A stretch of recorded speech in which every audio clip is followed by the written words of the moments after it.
Halo semuanya, kali ini saya akan berbagi untuk teman-teman yang mau menghadapi SBMPTN. Video kali ini berisi mengenai Siap UTBK 2022, pembahasan SBMPTN 2018 bagian yang pertama. Tentu saja masih bersama dengan saya, Pak Willy. Channel saya ini mengkhususkan pada pelajaran fisika, jadi silakan untuk teman-teman melihat materi fisika lainnya yang diperlukan sebagai sumber belajar. Ayo kita mulai. Soal SBMPTN 2018 kode 460 part yang pertama nomor 16 ya. Soalnya sebagai berikut. Posisi suatu benda di sepanjang sumbu X mengikuti XT sama dengan minus 6T plus 2T kuadrat. Dengan satuan untuk posisi X adalah meter dan untuk waktu T adalah detik. Pada selang waktu dari T sama dengan 2 detik sampai T sama dengan 4 detik, perpindahan dan percepatan rata-rata benda tersebut berturut-turut adalah, kita tulis dulu diketahuinya, yaitu persamaan posisi ya, X sama dengan min 6T plus 2T kuadrat, kemudian selang waktu yang diamatinya dari detik kedua sampai detik keempat saja. Nah, yang ditanya adalah perpindahan atau delta X dan percepatan atau akselerasi rata-rata. Kita tulis dulu persamaan perpindahan adalah posisi akhir dikurangi dengan posisi awal. Jadi kita harus mencari dulu posisi akhirnya, itu posisi pada saat 4 detik dan posisi pada saat 2 detik. Jadi dikurangi nanti ya, X4 min X2. Nah, sekarang bagaimana X-nya? Kita tuliskan persamaan posisinya ini, kemudian kita substitusi, yaitu untuk 2 dan 4 detik ya. Jadi X2 itu adalah min 6 kali 2 plus 2 kali 2 kuadrat, kemudian kita sederhanakan menjadi min 12 plus 8, dan akhirnya nilai X2 nya adalah minus 4 meter. Nah, bagaimana dengan X4? Caranya sama, tinggal kita masukin T nya 4, sehingga kita bisa mendapatkan X4 nya adalah plus 8 meter ya. Nah, dari sini baru kita substitusikan ke persamaan delta X tadi ya. Maka kita mendapatkan 8 dikurang minus 4, yaitu sama dengan 12 ya. Jadi delta X atau perpindahannya adalah 12 meter. Sebenarnya kita bisa langsung tahu jawabannya adalah yang ini ya. Tapi mari kita lihat bagaimana cara menghitung percepatan rata-rata ya. Percepatan rata-rata didefinisikan sebagai perubahan kecepatan dibagi dengan selang waktunya. Jadi untuk kasus ini, kita harus menghitung berapa kecepatan pada saat 4 detik dan kecepatan pada saat 2 detik. Kemudian kita bagi dengan selang waktunya dari detik kedua sampai detik keempat adalah 4 min 2. Nah, untuk itu kita hitung dulu kecepatannya. Nah, kecepatan di sini didapatkan dari turunan dari posisi ya. Jadi V itu adalah dx dt atau ddt dari fungsi posisinya dari sini, min 6t plus 2t kuadrat. Jadi kita diferensialkan, maka kita mendapatkan persamaan kecepatan sesaat adalah turunan min 6t min 6, turunan 2t kuadrat adalah 4t. Kemudian kita substitusikan untuk t sama dengan 2 dan t sama dengan 4. Kita dapatkan V2 nya adalah min 6 tambah 4 kali 2 ya, jadi 2, dan V4 nya min 6 tambah 4 kali 4 sama dengan 10 meter per second. Kita substitusi ke sini untuk mendapatkan percepatan rata-ratanya 10 kurang 2 dibagi dengan 4 min 2, 2. Dan didapatlah percepatan rata-ratanya 4 meter per second kuadrat ya. Jadi pilihannya adalah yang D ya. Soal nomor 17. Sebuah balok berada pada suatu bidang miring dengan elevasi 60 derajat. Massa balok itu 1 kg dan percepatan gravitasi setempat 10 meter per second kuadrat. Gaya minimum untuk mendorong balok itu menyusur bidang ke atas sebesar 10 Newton. Koefisien gesek kinetik yang mungkin antara balok dan bidang miring adalah, ya mari kita gambarkan terlebih dahulu. Bendanya ada di atas bidang miring yang sudut elevasinya 60 ya. Nah, di sini G-nya ke bawah ya. Maka akan ada gaya berat ke bawah. dan karena diletakkan di atas bidang miring ada gaya normal. Kemudian di sini ternyata bidang miringnya kasar, berarti ada gaya gesek ya, melawan gerak ke bawah karena didorong oleh gaya ke atas yang menyebabkan benda ini saat akan bergerak karena gayanya adalah gaya minimum ya. Jadi di sini ada 4 gaya yang membentuk keseimbangan sebenarnya ya, karena bendanya belum bergerak, atau dengan kata lain percepatannya masih 0. Atau dengan persamaan juga bisa kita tuliskan sigma F sama dengan 0 ya. Nah, untuk itu saya akan menyelesaikan ini dengan menggunakan diagram vektor. Jadi saya tidak menghitung persamaannya, tapi menggunakan gambar vektornya, gambar gayanya. Mari kita lihat dulu dari keempat gaya ini. Yang sudah pasti arahnya adalah gaya berat, jadi mulai dari gaya berat ke bawah. Kemudian kita gambarkan gaya berikutnya, gaya gesek terlebih dahulu ke bawah ya, sesuai ini. Kemiringannya ya sama dengan ini ya. Kemudian setelah itu saya gambar gaya normal tegak lurusnya bidang ini. Dan terakhir adalah gaya F minimum ini. Ya tentu saja karena benarnya dalam kesetimbangan, berarti F-nya mulai dari sini dan berakhir di awal gaya berat tadi ya. Jadi ini tertutup diagram vektornya. Ya, jadi di sini adalah sigma F-nya 0 karena bendanya masih dalam keadaan diam ya. Oke, untuk itu saya buat dulu garis-garis bantu ya di sini. Ini adalah bidang miring, yang ini sudutnya terhadap horizontal 60 dan yang ini 30 derajat terhadap vertikalnya ya. Oke. Nah, sekarang kita akan menggunakan persamaan sigma gaya dalam arah ini dulu ya. Anggap ini arah Y, ini arah X ya. Jadi kita akan mencari sigma Fy sama dengan 0. Jadi yang berarah ke sini sama dengan berarah ke bawah. Itu muncul dari uraian W ini ke sini ya. Jadi nanti kita dapatkan N sama dengan W kali ini di depan sudut dari 30, ini sisi miringnya kan W, jadi N sama dengan W sin 30. Sin 30 setengah, W nya kita dapat 10 ya, bisa kita dapatkan nilai N nya yaitu sama dengan 5 Newton ya ini. Oke, sekarang kita akan menghitung gaya gesek karena di sini kan ada koefisien gesekan yang ditanyanya. Oke, jadi kita untuk menghitung sigma gaya gesek itu pakai sigma Fx saja. Sigma Fx juga sama dengan 0 karena bendanya masih diam. Maka kita bisa melihat bahwa gaya yang ke bawah ini tambah komponen W ke arah sini akan sama dengan F minimum ini ya. Jadi kita lihat persamaannya W cos 30 yang tadi ini ditambah dengan gaya gesek yang ini sama dengan F minimum atau F ya. Nah, kita hitung W nya 10, cos 30 setengah akar 3, Fs nya kita mau hitung, dan gaya minimum ini ternyata 10 Newton ya. Maka kita bisa mendapatkan Fs nya adalah 10 dikurangi ini pindah ruas 5 akar 3. Akar 3 itu sekitar 1,732 ya. Alangkah baiknya kita bisa tahu akar 3 ya dan akar 2 karena angka itu sering muncul di dalam permasalahan seperti ini ya. Jadi akar 3 1,732, akar 2 itu 1,414 ya. Di sini kita pakai 1,73 saja. Kemudian kita bisa selesaikan gaya geseknya dapat 1,34 Newton. N nya sudah kita dapatkan. Nah, korelasi antara F dan N itu adalah koefisien gesekan. Jadi di sini koefisien gesekannya kita dapatkan adalah koefisien gesekan statik ya, yaitu Fs dibagi dengan N. Fs nya 1,34, N nya 5. Kalau kita jadikan desimal dikali 2, bawahnya atas juga dikali 2, berarti 2,68 dibagi dengan 10 atau 0,268. Ini adalah mu statik ya, koefisien gesekan statik. Kenapa? Karena didapatkan dari F yang paling kecil. Jadi keadaannya saat akan bergerak masih diam.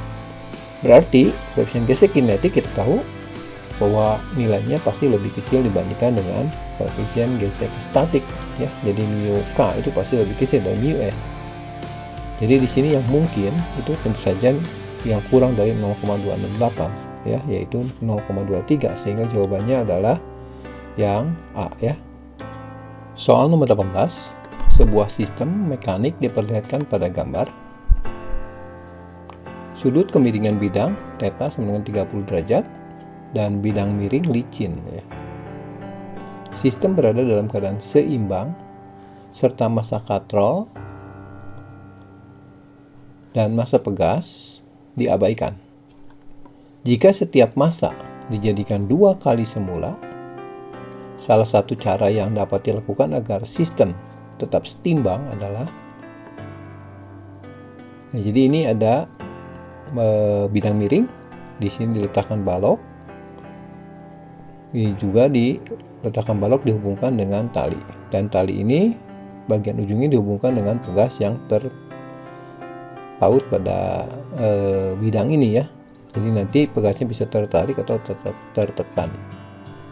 Pilihannya sebagai berikut ya. Jadi konstanta pegas tetap dan bertambahan panjang pegas menjadi 2 kali semula dan seterusnya. Ya, mari kita analisis ya. Saya mulai dari gambar benda tadi ya. Benda seperti ini. Kemudian saya gambarkan gaya luar, gaya berat W1 dan juga ada W2. Kemudian ada gaya yang lain, itu gaya normal di sini ya. Oke, itu saja untuk gaya luarnya. Gaya dalamnya berarti nanti akan ada T1 di sini, di T2 ya. Jadi tidak sama. Kenapa? Karena ini talinya tidak dihubungkan langsung. Dan mari kita analisis gaya ini dengan membuat free body untuk benda yang ini dulu ya. Saya gambar ulang di sini. Di sini ada gaya berat, gaya normal. Nah, kemudian di sini dipotong, berarti akan ada gaya dalam yaitu berupa T1 dan F. Saya mulai dengan F dulu ya, gaya pegas. Kemudian tegangan talinya T1 ya. Nah, di sini ini kan bendanya setimbang. Ya, berarti kita bisa gunakan persamaan sigma F sama dengan 0. Berarti kita bisa buat hubungan antara T1 F dan W1 ya. Jadi yang ke atas dengan yang ke bawah sini ya. Jadi T1 tambah F sama dengan W1 kali sinus theta, yang ke bawah itu sinus theta ya. Ini tetanya 30. Oke, kita substitusikan atau kita sederhanakan menjadi T1 sama dengan M1G sin theta dikurang K kali X ya. Jadi F ini gaya pegas, K kali X ya. Kemudian sekarang kita lihat free body yang kedua ya, yang ini saja, supaya kita buat dapat persamaan dalam T1 juga ya, dan dalam M2 mungkin. Jadi free body-nya saya gambar lagi seperti ini. Yang dipotong di sini berarti akan muncul tegangan tali T1 yang arahnya ke bawah, meninggalkan benda. Nah, di sini gerakannya kita fokus ke gerak katrol, berarti persamaannya sigma torsi ya sama dengan 0 karena masih dalam keadaan diam juga. Nanti momen yang searah jarum jam sama dengan yang berlawanan atau kebalikannya. Saya tuliskan T1 kali R, jadi dari sini ke sini R ya, sama dengan momen yang searah jarum jam diakibatkan oleh W2 tapi kali dengan 2R ya. Seperti ini. R yang dicoret, maka kita bisa mendapatkan nilai dari T1-nya adalah 2M2G. Nah, di sini kita punya dua persamaan. Kita bisa eliminasi ya, hilangkan T1-nya. Disubstitusikan berarti kita dapat 2M2G ini. Kita ganti dari sini sama dengan M1G sin theta min KX. Kita tertarik pada nilai X-nya. Jadi KX dulu sama dengan M1G sin theta min 2MG. Jadi nilai X atau pertambahan panjang ketika pegas ini terpasang, dia akan tertarik sejauh M1G sin theta min 2M2G per K. Ini adalah pertambahan panjang pegas ketika terjadi kesetimbangan.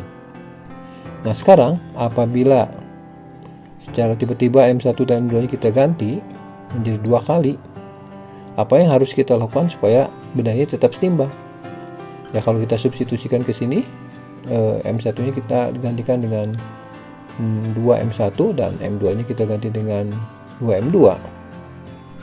Maka supaya ruas kirinya tetap, kita harus merubah bagian penyebutnya atau merubah K-nya dengan faktor pengalih 2 juga ya, supaya nanti nilai X-nya sama. Artinya bendanya tidak bergerak ya. Ya, sekarang mari kita lihat pilihannya mana yang tepat. Kita lihat lagi gambar yang tadi seperti berikut ya. Nah, di sini kita juga sudah mendapatkan nilai X. Ini ketika terjadi kesetimbangan.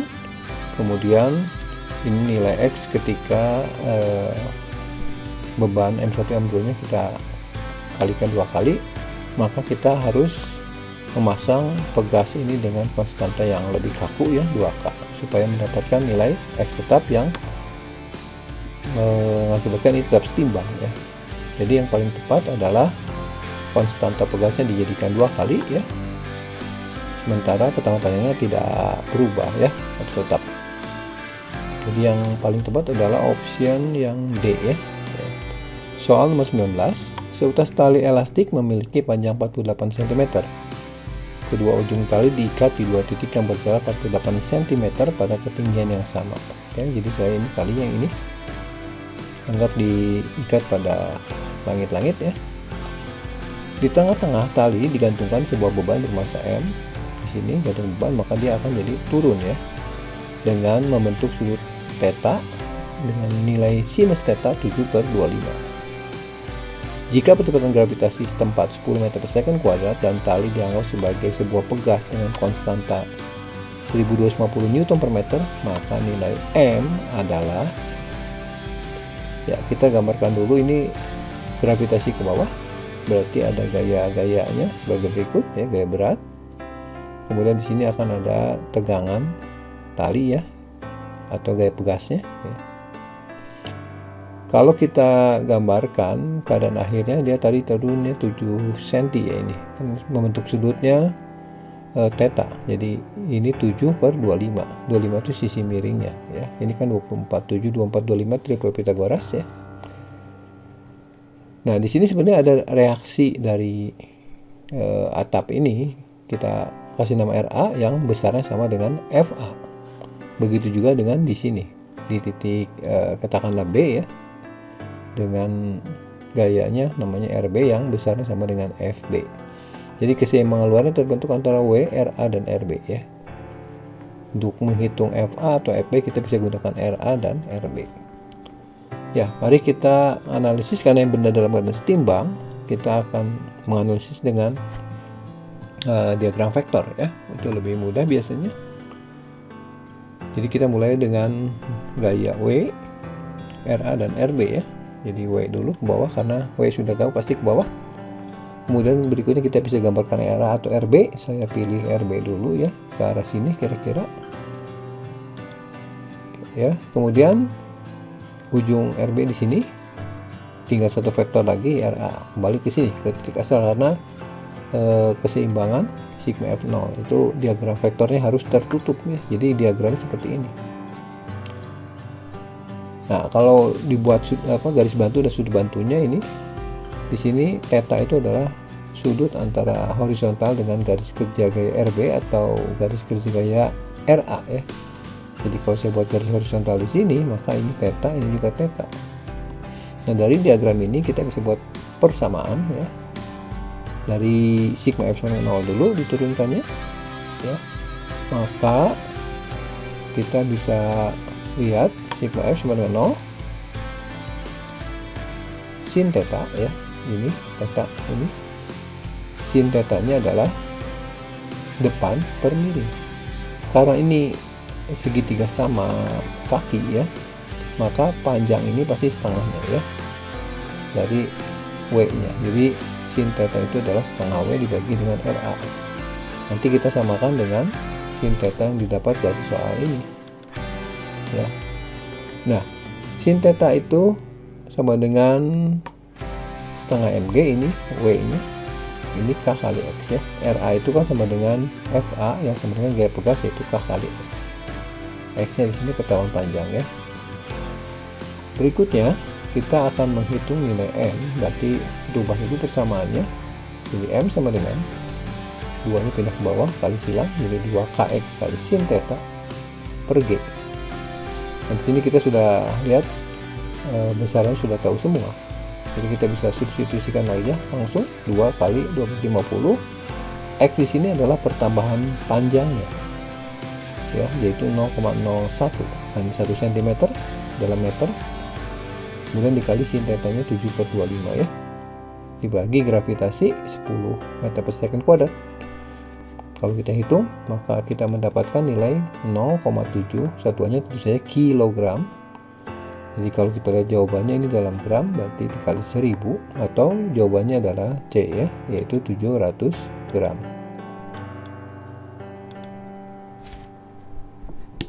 Soal nomor 20, sebuah balok kayu bervolume 0,01 meter kubik diikatkan ke dasar sebuah tangki yang berisi air dengan massa jenisnya 1000 kg per meter kubik, sehingga balok terbenam seluruhnya. Jika besar tegangan tali 25 Newton, maka massa balok adalah, ya, kita gambarkan dulu untuk benda atau kayu ya yang ada di dalam air. Ini bak berisi air dengan massa jenisnya rho-nya 1000 kg per meter kubik. Kemudian kita masukkan balok kayu. Biasanya kayu itu massa jenisnya lebih kecil dibandingkan air, jadi dia cenderung untuk terapung ya. Nah, jadi supaya dia terapung, diikatkan tali ke bawah. Dan ternyata memang tegangan talinya ada, berarti betul ada gaya ke atas ya, yang menyebabkan baloknya terapung. Tapi karena ada tegangan tali, jadi dia bisa diam di dalam air atau dalam keadaan terbenam. Ini G-nya ke bawah ya. Nah, sekarang kita gambarkan gaya-gaya yang bekerja pada balok kayu tersebut. Ada tentu saja mulai dari gaya berat ke bawah. Kemudian jangan lupa ada gaya Archimedes ya ke atas, gaya angkat, karena benda ini dimasukkan ke dalam air. Kemudian kita akan mencari hubungan antara FA, W, dan T ini. Berarti saya buat free body ya. Free body-nya seperti ini. Kemudian saya gambar ulang balok kayu, gaya beratnya ke bawah, FA-nya ke atas, dan tegangan talinya ke bawah ya, meninggalkan bendanya. Oke, benda ini dalam keadaan diam, berarti tentu saja sikon F sama dengan 0. Gaya ke atas mana ke bawah, gaya ke atas FA, gaya ke bawah adalah W plus T. Kemudian kita substitusi gaya Archimedes, jangan lupa rho fluida kali G kali volume tercelup. Jadi ini bukan rho benda ya, tapi rho fluida yang ini. G kali, nah ini bagian benda yang ada di dalam cat cair saja. Ini mg-nya berat benda di udara biasa ya, tambah dengan T. Oke, kita substitusikan angkanya 1000 kali 10 kali volume tercelup. Karena ini tercelup semuanya dalam air, berarti sama dengan volume kayunya, yaitu 0,01. M-nya dicari ya, dikali G-nya 10, T-nya 25 Newton. Nah, kita sederhanakan menjadi persamaan 100 ya, dapat dari ini 10 kali 1000 10.000 dikali 0,01 kan 100. Ini 10M plus 25. Jadi variabelnya 10M sama dengan 100 min 25 atau 75. Dan kita dapatkan M-nya sama dengan 7,5 kg. Jadi jawabannya yang sesuai adalah yang A ya. Demikian video siap UTBK 2022, pembahasan SBMPTN 2018 bagian yang pertama. Jangan lupa untuk subscribe bagi teman-teman yang merasakan manfaatnya. Silakan juga untuk komen yang positif dan membangun buat pengembangan channel ini. Saya sertakan juga link soal di video ini pada bagian deskripsi. Baik, terus semangat belajar dan berjuang di SBMPTN nanti ya. Sukses menyertai teman-teman dan diterima di perguruan tinggi negeri sesuai pilihannya ya. Terima kasih.